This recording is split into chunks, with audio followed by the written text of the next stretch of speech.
Hi there, welcome to the workshop for the first part of a two-part episode.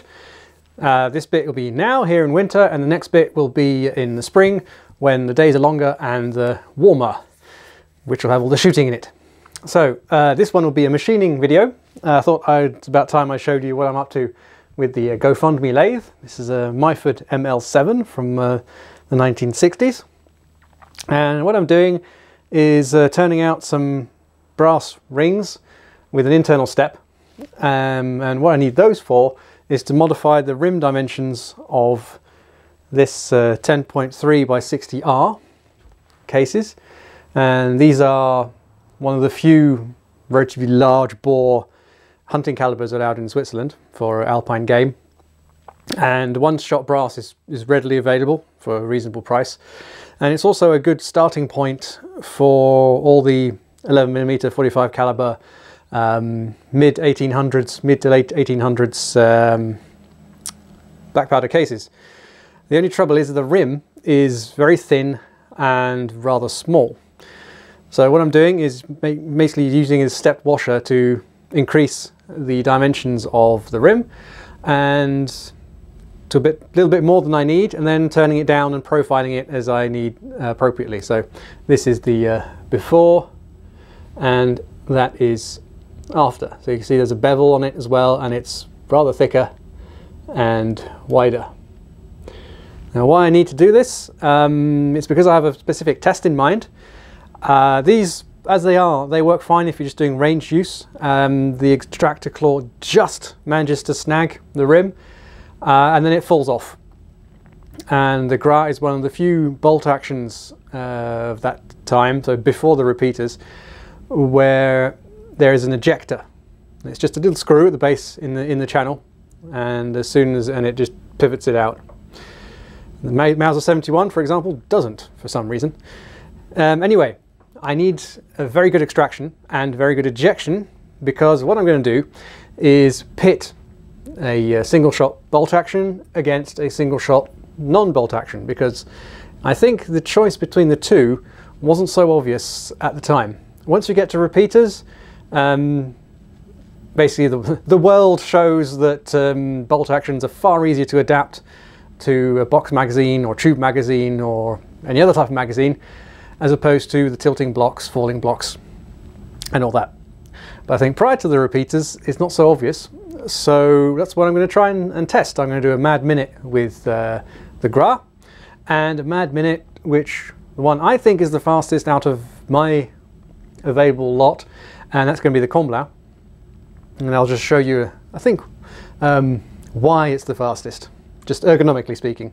I mean, my competition is rather artificial, because I don't think a rapid fire was a thing in the, well, a minor thing in the overall considerations of what firearm system to adapt to choose.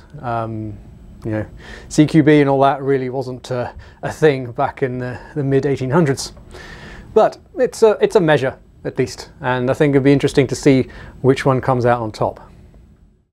So in the non-bolt action category, I've got three to choose from: Martini Henry, the Werder, and the Belgian Comblain. And to be fair, with all the rifles should be loading from a pouch, because that's what they did back then, and also taking the rifle down off the shoulder, because that's what they did. It's only fair. So we'll start off with the venerable Martini Henry. So if you take your shot, then you'd have to move your hand back, work the lever, grab your cartridge, put it in, and you're ready to go.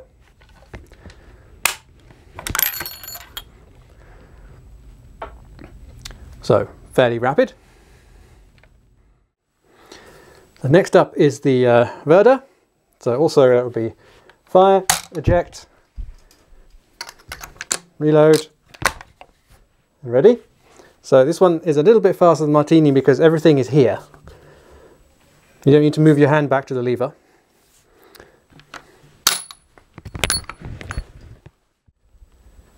And last but not least, we have the Comblain, which is just fire, open, fire.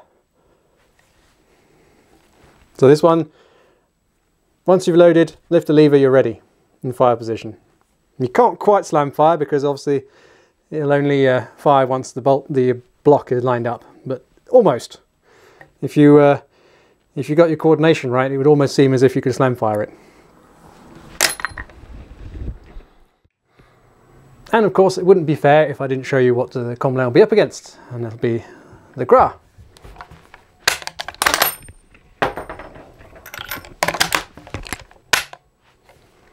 Very interesting, don't you think? Anyway, over to machining. So perhaps you might enjoy a little quick overview of the lathe. Excuse the mess, but it is currently being used. So at the back here we've got the tailstock, and that holds the different bits, dead centers, live centers. In this place is a tool holder, and it is weird machining stuff where the work spins and this stays static, but you get used to it. So this can be locked here along the rail, and the spindle can also be locked if necessary, and otherwise just move it backwards and forwards with this this wheel. And then we've got the saddle here, which moves backwards and forwards along the axis. Then we've got a cross slide, which moves perpendicular, backwards and forwards, and top slide, which you can set at an angle.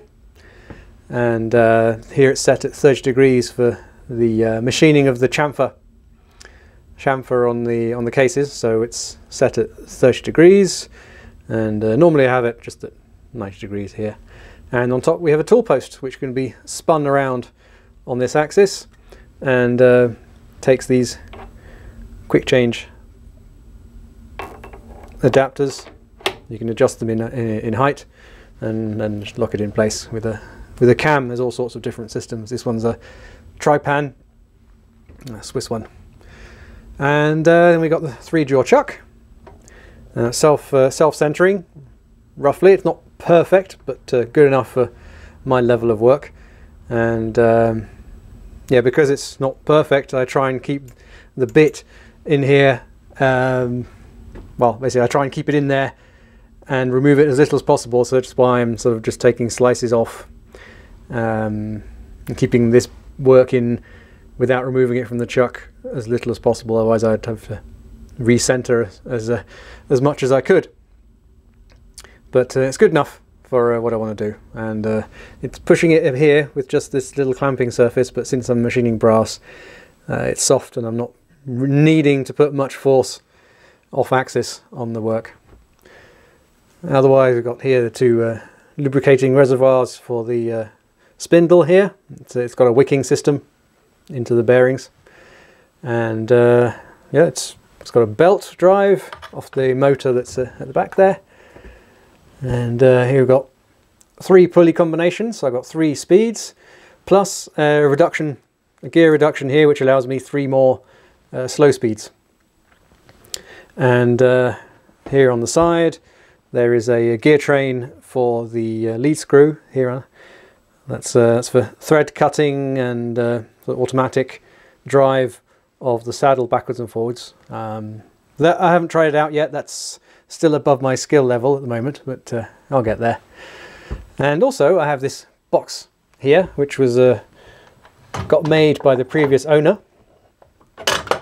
and this actually allows me to do a lot more than what the gears allow, and great old-fashioned stuff. It sounds like I'm on the bridge of the original Enterprise, and that gives me basically electrical control of the motor. So if I want to, I can drive the chuck at different speeds just by varying the speed control here, and the direction as well.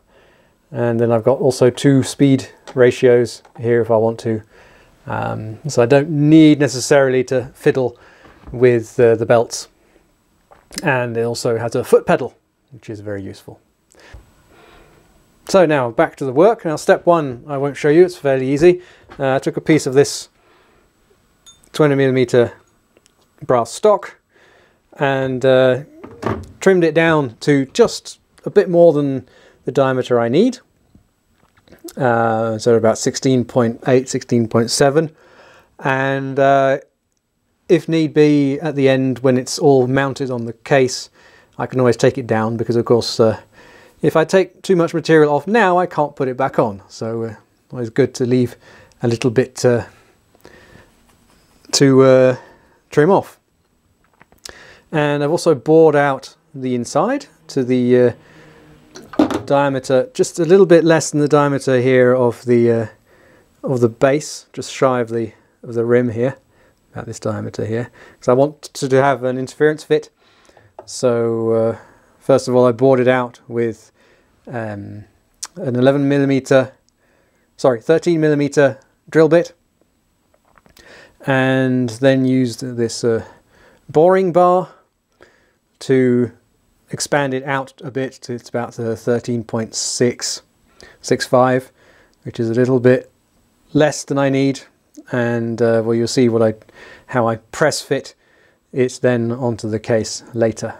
Once that's done, then I use the boring bar again and cut out a shoulder on the inside, as you can see, and that's got a 1mm depth, and I've just done it easily by just marking off on the boring bar cutting bit.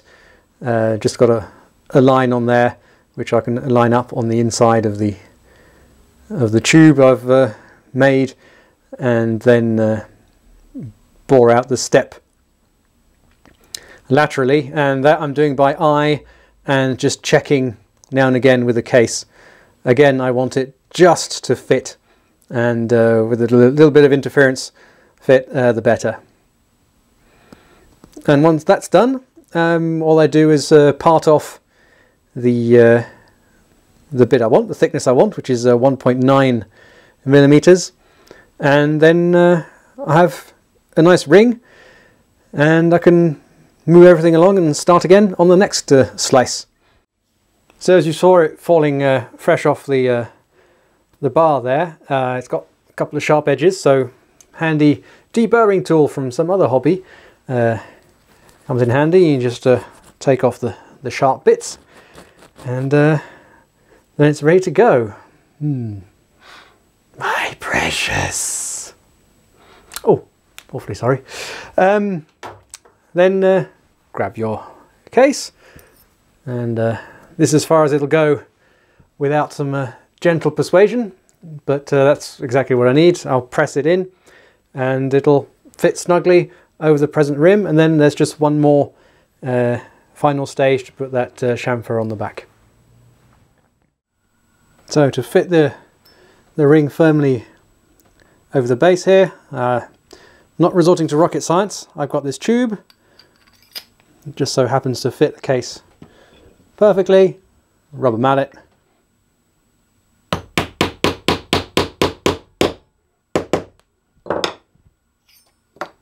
And there we go. So last stage now is putting these in the chuck.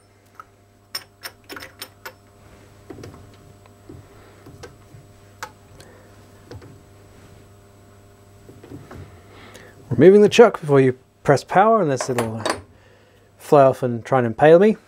And I've got this straight blade here, which is set at 30 degrees, same angle as this top slide here, and I'll just bring that in.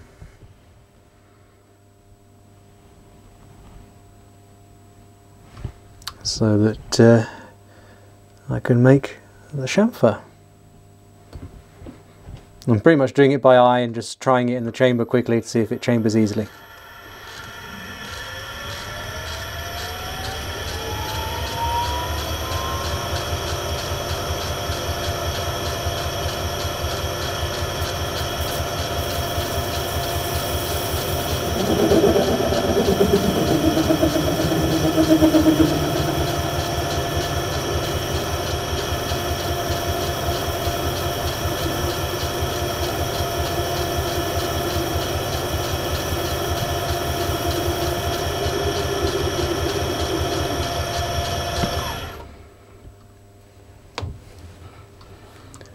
Let's see,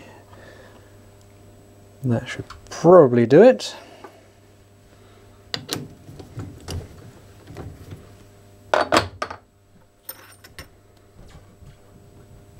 try that out. Okay, let's see, here's one I made earlier. Just as nature intended. So there we are. Once everything's ready, it's actually quite quick to churn them out. And then once all the rings are in place, you can just do the last chamfer on all of them in a chain, production chain kind of thing. And they're all ready. And of course, tested in the rifle, so there's no surprises. Now I've got to 20 here, which I doubt I will get through in my minute once I get around to it, but just in case, they're all ready. Now this technique could be used for any other case that needs a broader, bigger, thicker, or weirdly profiled rim, as long as there's enough metal that you can turn without weakening anything. So yeah, it's got a lot of potential if need be. If you can't get your hand of oddball cartridges, and the parent case can be readily available or formed from something else. So I hope you enjoyed that. I hope that the filming made a little bit of sense. It was a bit exciting trying to get everything to be shown clearly. So thank you for watching. If you haven't already, please like and subscribe. And thank you again to all the patrons for your ongoing support. And I shall see you again sometime. And then eventually for the part 2 Corn Blanc versus Gras shoot-off. Bye!